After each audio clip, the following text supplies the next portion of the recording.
Insimulé. Quand vous feignez des orgasmes, vous entretenez un mensonge qui empêche votre partenaire de vous satisfaire. Cette attitude peut le conforter dans l'idée qu'il vous procure de la satisfaction sexuelle. Pour atteindre le plaisir, essayez de le guider plutôt que de simuler. La qualité de vos rapports n'en sera que meilleure. De vous verbaliser en excès. Des mots coquins pendant l'amour peuvent être un moteur d'excitation. Toutefois, une propension à trop parler peut rapidement amenuiser le désir et le mystère. En verbalisant tout ce que vous pensez, votre partenaire pourra être déconcentré et cela pourra affecter l'alchimie. Le tout est d'user de votre parole avec parcimonie pour faire de cet instant un moment inoubliable. 3. Vous êtes pensif. Quand vous êtes préoccupé par autre chose que le plaisir de votre partenaire, cela se voit. Veillez à dédier exclusivement ce moment à l'excitation mutuelle que vous ressentez. Soyez absolument présent à cet instant. Si vous vous montrez hagard et distant, votre partenaire pourra imaginer que vous n'êtes pas réceptif à ses caresses. 4. Vous laissez votre partenaire prendre les rênes. Laisser votre partenaire prendre l'ascendant peut être excitant dans la mesure où cela est ponctuel. À l'inverse, si cette attitude est permanente, cela pourra provoquer une lassitude et créer un sentiment de non-réciprocité. Tentez de temps à autre de prendre les devants et de montrer à votre partenaire que vous pouvez être entreprenant. 5. Une mauvaise hygiène intime. Ne pas prendre le temps de prendre soin de soi peut être un véritable tuer l'amour. Consacrez quelques minutes à vous laver, à vous parfumer et à faire de ce moment un instant de réelle complicité.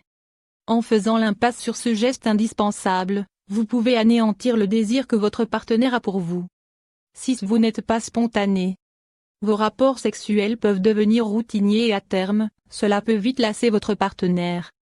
Tentez de sortir des sentiers battus et de vous aventurer plus souvent dans l'accomplissement de vos fantasmes.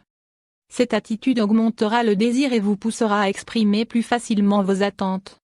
7. Vous refusez de sortir de votre zone de confort. En refusant d'expérimenter, vous confortez votre partenaire dans l'idée que votre intimité restera sans couleur. Il est important de discuter autour de vos désirs et de ce qui pourrait être amélioré. Des caresses routinières peuvent éteindre l'excitation. 8. Vous êtes perfectionniste. La volonté que tout soit parfait peut amenuiser le naturel et la spontanéité entre les partenaires. Accordez-vous le droit de vous tromper car une sexualité satisfaisante résulte d'échanges et d'ajustements. Un moment de plaisir doit être associé à un état de lâcher-prise total à votre désir. 9. Vous attendez que votre partenaire lise dans vos pensées. Il arrive que certaines personnes s'enlisent dans une spirale de frustration parce qu'elles attendent que leur partenaire sache exactement ce qu'il faut faire pour qu'elles atteignent l'orgasme. Pourtant, une sexualité épanouie résulte d'échanges et d'une communication transparente. Ne soyez pas ambigu quant à vos désirs. Si vous souhaitez améliorer votre vie sexuelle, soyez communicatif avec votre langage non verbal. 10. Vous parlez de vos anciens partenaires. Ces conversations sur l'oreiller n'ont pas lieu d'être car elles risquent d'amenuiser le désir. Chaque relation sexuelle est spéciale et le meilleur moyen de stimuler le désir est d'arrêter de comparer. Votre partenaire n'a pas besoin de connaître vos exploits et vos conquêtes. Au contraire, valorisez-le et montrez-lui à quel point il est unique à vos yeux.